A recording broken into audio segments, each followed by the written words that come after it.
નમસ્કાર દર્શક મિત્રો, i7 ન્યૂઝ ગુજરાતીની સાથે હું છું આપની સાથે પાયલ બામણી। તો જોઈએ આજના મહત્વના સમાચારમાં।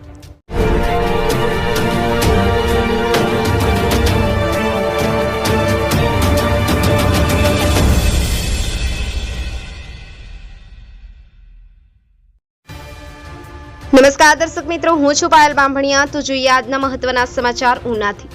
ઉનામાં શેરી ગરબામાં યુવાનો ફરી સંસ્કૃતિ તરફ વળ્યા। ઉનામાં ઐતિહાસિક ધરોહર સમા અર્વાચીન રાસ ગરબાની જે ઓળખ ધરાવતી ગરબી પાંજગરા શેરીમાં 2 દાયકા પહેલા યુવાનો દ્વારા માતાજીની આરાધના કરવામાં આવતી। સમગ્ર ઉનામાં પંથકમાં યુવાનો માટે ગરબા રમવા માટે ખૂબ વિખ્યાત ગ્રાઉન્ડ હતું, પરંતુ હાલ સ્થાનિક રહીશો દ્વારા સરકારી જગ્યા પર પેશકદમી કરી શોપિંગ મોલ જેવી દુકાનો ખડકી દીધેલ હોય, જે પાલિકા દ્વારા અરજી દેવાઈ છતાં દૂર કરવામાં આવતી નથી। પરંતુ સ્થાનિક યુવાનો આ દબાણકારો સાથે માથાકૂટ કર્યા વગર ફરીથી પાંજગરા શેરીના યુવાનો દ્વારા માતાજીની આરાધના માટે શેરીમાં ગરબીનો પ્રારંભ કોળી સમાજની વાડીમાં કરવામાં આવ્યો।